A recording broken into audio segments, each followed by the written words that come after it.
څوک دې څه خبر نه شي.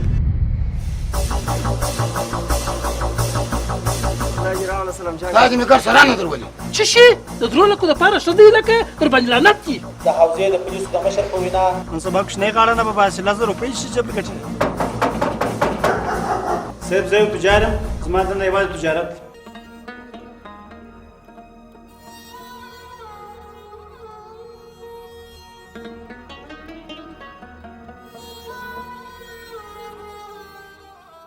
ننۍ کاکا سلام علیکم. وعلیکم سلام. احمد جانه ته و ننۍ کاکا زه یم، څنګه یې؟ او هغه جان چیرې دی؟ ټلیفون یې بند دی، ما ته ووایي زنګون ورته ووهلله.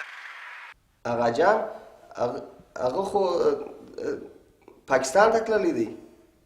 او وای تا خو به یو بل ځای ښوولی وای، هغه جان او پاکستان. یا مسخرې مې در سره کولې. دغه دی اغا جان سیم کارت یې سوځلی و، نو تللی دی هغه سیم کارت راباسي. چې سیم کارت راوځي باره بیا ټلیفون در وکړو، نمبر بیا درکړو، بیا به خپله خبرې ورسره وکړي. ننۍ کاکا هغه جان ته ورته زموږ پیسې ولې نه رالېږې؟ اوس ما خرڅ هم خلاصوی دی. و شریف ته یې ویلي چې څنګه ته ورسېږې، زه دستي پیسې درته حواله کوم. ته فکر مه خرابوه، پیسې به ډېر ژر در ورسېږي. سمه ده؟ سمه ده ننۍ کاکا. او د هغه جان نمبر دې هېر نه سي، خامخا یې راواستوه. سمه ده ننۍ کاکا؟ بس سمه ده، پر دواړو سترګو. د خدای په امان. په مخه دې ښه شه. ته څه خبر یاست؟ زه ستا پلار د لاسه پر مور څه تېښېږي. زه ستا پیسو دپاره زه یو لاره سنجوم. و دمګړی ما ته ټلیفون مه راکوه، مه مې تنګوه دمګړی، پوه شولې؟ و بیا پر دې باره بیا خبرې سره کوو د خیره سره. سمه ده خیره صحیح ده، پر دواړو سترګو باندې بیا به سره ووینو، پر دې باره کې به خبرې سره وکړو. یا دغه په باره کې زه ستا سره اوس بحث نه کوم، دغه شیان په باره کې وروسته پوه شوې، دغه ور دغه جنجال خلاص وي، د دغه شیان په باره کې بیا وروسته په هغه باره کې خبرې سره وکړو. سمه ده خیره صحیح ده، پر دواړو سترګو باندې سمه ده، ورسه بیا پر دې موضوع کې به بیا خبرې سره وکړو، سره کښېنو. سمه ده، ونس په مخه مه شم. جانو یاره دا څومره غټ ټلیفون نه و؟ و هم نکي خلک یې نکي فالتو فالتو خبرې کوي په ټلیفون کې. وګوره ونې بس وګوره، سر هم نه خلاصېږي په کاروبار باندې. دوی مې دا دې راوستې، نور ته پوسه او دی پوسه. وروره ستړی مه سه. خیر اوسې. ښه یې په خیر یې؟ شکر. نور خو فکر کوم چې سردار سر در خلاص کړي. وکې نو څنګه دا کار دې په وسه دی؟ و داسې کار دې نه وي زموږ د وس چې نه علاج. خوشحاله یم چې دا داسې تکړه سړي سره مې ولیدل. و خو یوه خبره مې د سردار سره نه ده کړې. هغه څنګه؟ 2 لکه غواړم. د داسې تکړه سړي سره بیا زه په پیسو کې څه نه وایم. سبا سهار به راسې د خیره سره چې په هر څه دې سر در خلاص کړم. سم.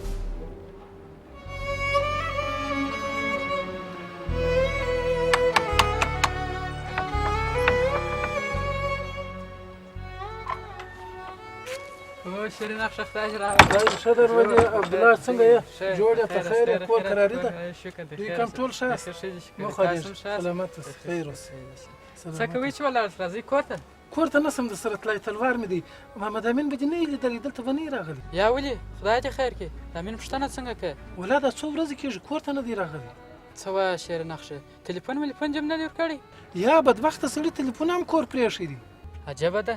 ښه اوس هم په هغه موټرواني اخته دی؟ ولا په هغه موټرواني اخته دی.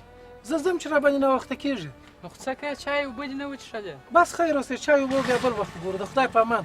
د دې خدای نه ترسه معلومات وکړم. ورسه الله دې دا دې کرار یې وګوره، خپل در نظر یې وباسه.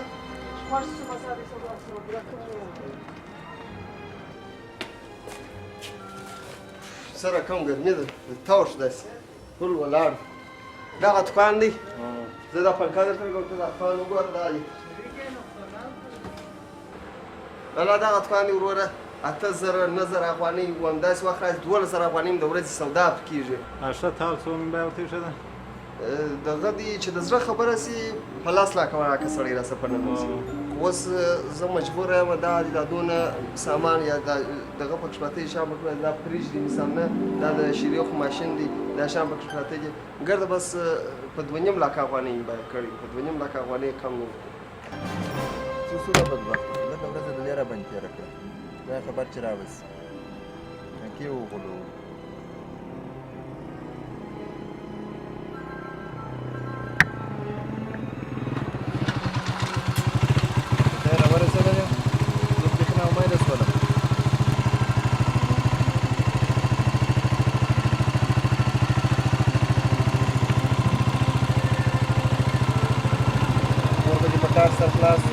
بس داسې وګڼه چې ستا مشکل حل سو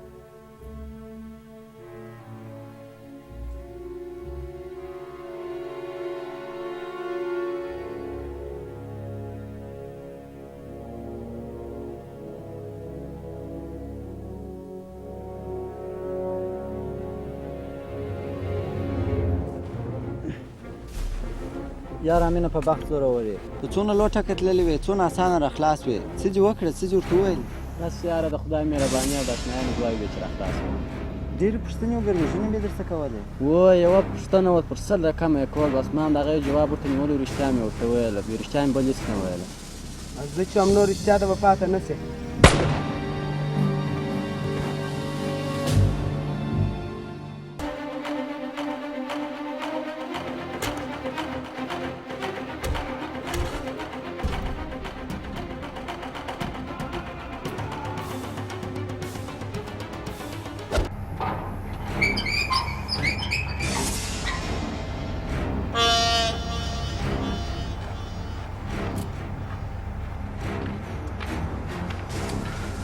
نو ته پیسو ته راغلی څو پیسې دي ستا عجبه ده څو پیسې دي چې بدایه کې چې نشه کړې ده نه پوهېږم د خولې تیرې به نه سره کوو چې درته مې ویل چې څو پیسې دي نو راته ووایه خو تا په خپله خوله وویل چې 50,000 در کوم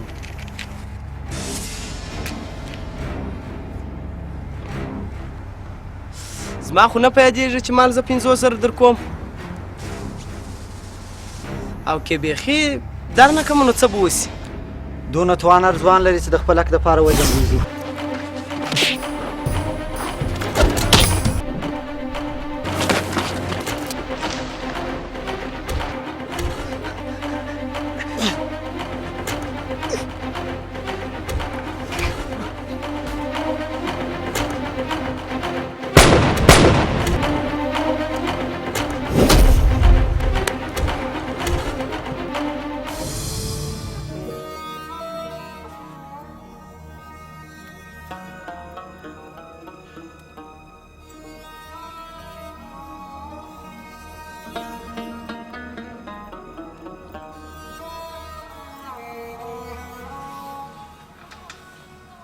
ادم جانه تاسو څه فکر کوئ چې امین ملک نو ستاسو دوسیه به ختمه سي دا خو اوس نور هم سنګین شول اوس کوم ته رښتیا ونه وایه صاحبه دی که رښتیا وایي که نه وایي زه مجبور یم صدیقه پام کوئ همغه له جر څه ونیسي نانیاغه تا ته خو مور بابا ویل چې دا کارونه مه کوه تا د هغو په خوله وکړه تا د هغو خبره ومنله هغه خواران خوارې دواړه وپاڅول اخ ولاړل خو ته او ستا د لاسه اوس په دا کلي کې په دا علاقه کې ما ته نه څوک سلام راچي او نه مې څوک سلام ته وعلیک وایي او ټول کلی د نفرت په سترګه راته ګوري پرون احمد جان ټلیفون هم راکړ پیسې یې غوښته پیسې یې خلاص شوي خو ما خپل دوکان ورته خرڅ کړ هغسې هم د پخوا په نیمه سودا نه کېدل ستا د لاسه نن پرون ته بندي شو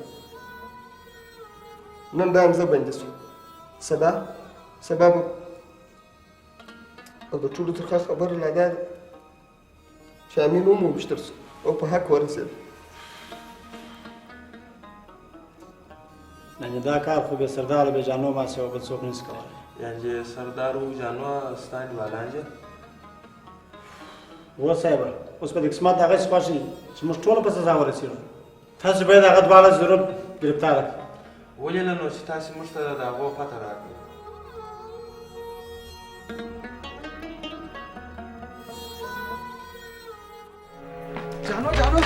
جانو ته څه کړې لا ناسې درځه واکه یو ساعت کښېنه ولاکه دي بل ځای ځای سي بیا ما بس راځه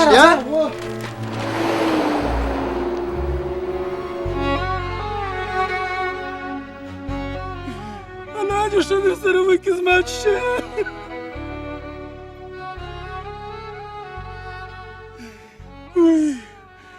رښتیا هم باید یو پلار د خپلو اولادونو کوزده د دوی بیا سلامت وکړي